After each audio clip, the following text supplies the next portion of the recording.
XRP, still stuck in purgatory, hell, whatever you want to call it. We're not low enough to really get excited about buying. The price isn't going up where we're thinking about selling. We're just kind of stuck.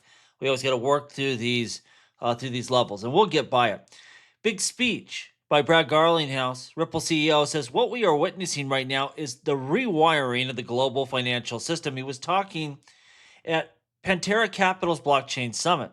And he said the next wave of finance will be built on blockchain and stablecoins, not legacy banking rails. And you see the banking system start to fight back, start to get concerned. We see now Swift scrambling, working with Joe Lubin and Ethereum to build a layer two. They're getting after it because they see the writing on the wall. What the future holds here. Standard Charter predicts 1 trillion is going to leave emerging market banks for USD-backed stablecoins within the next 3 years. A lot of growth there. And Ripple's RLUSD is positioned right in that flow. It'll be one of the winners here, especially if they get that banking charter, if they get direct Fed access. I mean, that's going to be a game changer, right? And we see, meanwhile, AI and crypto are converging. So it's not so clear in all the different ways that these two technologies will converge, but they will. They're part of the pillars of the future of finance, of course, with on-chain AI agents and new trading infrastructure reshaping how capital flows. And it's not just going to be in the blockchain arena. It's going to be traditional finance because that's all going here as well. These autonomous systems that trade around the clock, whether it's stocks, bonds, whatever you have it, it's all being tokenized here. From blockchain payments to intelligent finance, the next system is already forming, and Ripple really wants to be at the center of it. XRP, of course, being the pipeline for that, the plumbing of that system, and that's what Brad giving this big speech, and he's absolutely right here.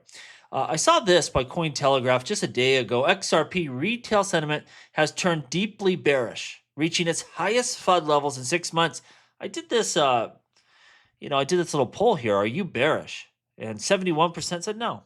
Let me know down below if you're overly bearish at this point in time. I mean, XRP investors, we've been through the ringers, right?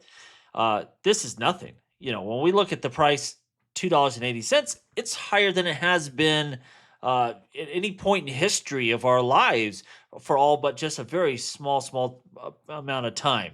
I can't believe that, there's this high level of bearishness out there. I think we're at the perfect staging position. You haven't seen Ethereum break out into new all-time highs or anything else. We haven't seen a lot of action in the altcoin space as of yet, but it's going to happen. It's not like altcoins are just going to get shut out forever and only Bitcoin sets new all-time highs and everything else just loses. Like, that isn't going to happen. That's not sensible. That's not reality. It's all about position. Are you ready to outperform once we see this stuff go wild, as it always does? It always does. Every time you hear forever, it seems like alt season's coming, and it never does until it does. And then it really just, snaps everyone's neck. It's going to be crazy. It's just a waiting game. Some patience you have to have right now. Paul Barron saying more moves that show the future is now for XRP. And I don't think this is discussed enough. The securitized deals that they're doing with Ripple, bringing behemoths like BlackRock and Van Eck. And you see my buddy there, Scam, saying this has nothing to do with XRP. All those funds are on Ethereum and RLUSD, and there is some truth to that. But I think it's important to recognize and not shy away from the reality. And what this tells us is it's multi-chain, that the XRP ledger and the Ethereum blockchain, they're going to interoperate. I've been yelling that for a long time. That's just the reality of the future. But are they going to pivot and start a lot of flows going on the XRP ledger? You best bet, believe they will. Absolutely, that's going to happen. Fast, cheap, efficient settlements. Why would they not? They don't care about these little arguments about what's best. They care about what is the best tool for the job. In a lot of ways, XRP will be exactly that. You will see liquidity rise, and the more liquidity we have on the XRP ledger, well, the more valuable and useful it becomes over the long run. So make no mistake, these are big deals they're doing, bringing that big institutional flows from BlackRock, Van Eck, and you best believe it'll be more coming over to the XRP ledger. It's going to happen. And Ripple wants it to happen. If you, with whatever your stack of XRP is, and I don't know how much it is, I don't want to know how much XRP you have, but if you want this to happen, if I want this to happen, what do you think the company that has billions of XRP wants? Of course they want that to eventually settle on the XRP ledger. It is only common sense here. We're seeing a lot of discussion. I've covered this a few times, but really they're pushing this privacy. This is so important as we start to really move to actual adoption of financial systems. You can't broadcast everything out to the public. But it's counterintuitive, right? We're using public blockchains, but we're building privacy mechanisms on top. This is big. Keep your eye on this because that's telling you these are those final moments where we really start bringing on board a lot of institutions to use this at scale. This is kind of the last piece of the puzzle there that they have to figure out across blockchain. Interesting perspective here. I saw this chart nerd put up. Amazon. Amazon placed an all-time high in 1999. It had to wait 10 years before they made that massive vertical move up to $20. XRP placed, of course, its all-time high in 17, really 18, January 18, I believe, if I remember correctly. And, some people say we hit one already this cycle. Maybe we didn't, whatever. If you want to pull out that Korean action we had back in 2018, but either way, you can go through long stretches of time without hitting an all-time high. That doesn't mean there is not explosive growth ahead of us. Just hang in there. We're on our way. We're getting closer every day. NASDAQ listed Reliance Global adds XRP to their treasury as institutional adoption accelerates. This is some sort of insurance company, and they are adding an XRP treasury strategy. Now, I'm not a huge fan of these treasury companies where they're just holding crypto on their treasury, borrowing money to buy more crypto. Not my thing, but if you're going to do it with XRP. Hey, better that than something else. XRP, this is important, is already penetrating Swift's network through multiple entry points. This is the deal. We're hearing a lot of stuff. Well, Swift is teaming up with Joe Lubin, building out this Ethereum layer 2. And, Ripple is not trying to partner with them. Ripple is building their own system to replace them, and they're already doing that to some extent. So it's going to be a battle as we continue. Who has the most scalable systems? But they're already making progress. They're already building around the Swift network so money can flow again like information. So don't listen to all the FUD out there about, well, Swift's going to Ethereum. That's fine. It's the same battle there's always been, right? Ethereum versus XRP. And there'll be a little bit of both networks ultimately as we go forward.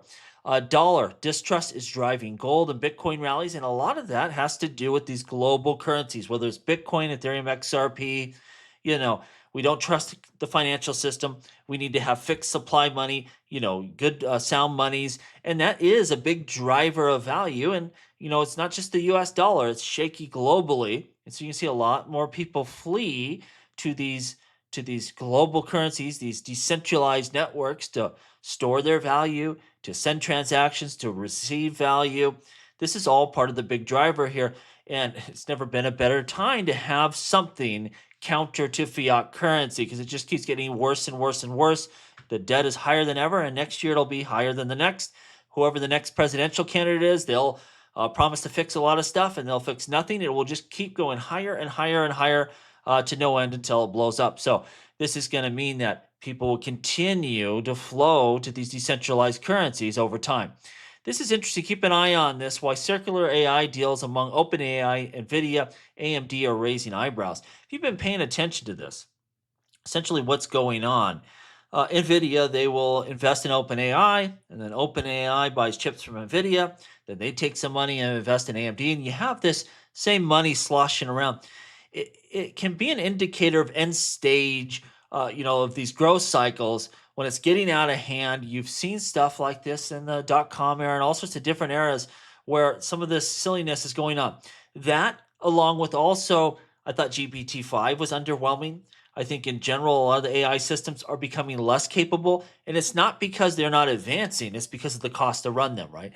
For us, paying our $20, $30, $40 a month, they don't want to service you at the highest, capacity there. They're losing money hand over fist, so they're scaling them all back. Further, depending on what job you're in, I expected by 2026 to really see a lot of stuff rolling out. We're not seeing that yet. And again, it's not because they're not advancing in AI. It's figuring out how to do this more cost effectively because they're just bleeding money.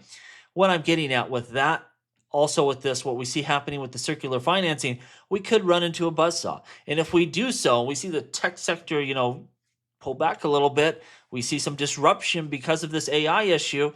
Well, it's going to bleed over into crypto. So let's hope we get a full cycle of crypto before this really develops. But there are cracks showing here, and it has nothing to do with the long term. I mean, you saw we had the dot-com bubble that didn't stop. Amazon, Google, all these powerhouses, the future, the best companies the world has ever seen, they came out of that and they still went on to build the future. And that was always the case, but it doesn't mean you're not going to run into a problem along the way. One may be forming with AI. And if it does, it's going to affect us over here in crypto. Let's hope it just pushes out a bit farther and we get a full cycle, massive altcoin season. Then who cares? We got a bunch of cash we've made. We can buy into these investments at pennies on the dollar if there's some real disruption out there. And there could be. There's a lot of problems. Lastly, Brian Steele thinks the government shutdown won't delay crypto regulations. I sure hope he's correct. We need this. I've said we got to strike while the iron's hot, while we have the votes. Get it done now. Now, it ain't going to happen during a shutdown, but hopefully the minute we come back, it's all over, Red Rover. We get that done. Let me know what you think down below. As always, please like, please subscribe. The revolution will be televised right here on Jungle Link.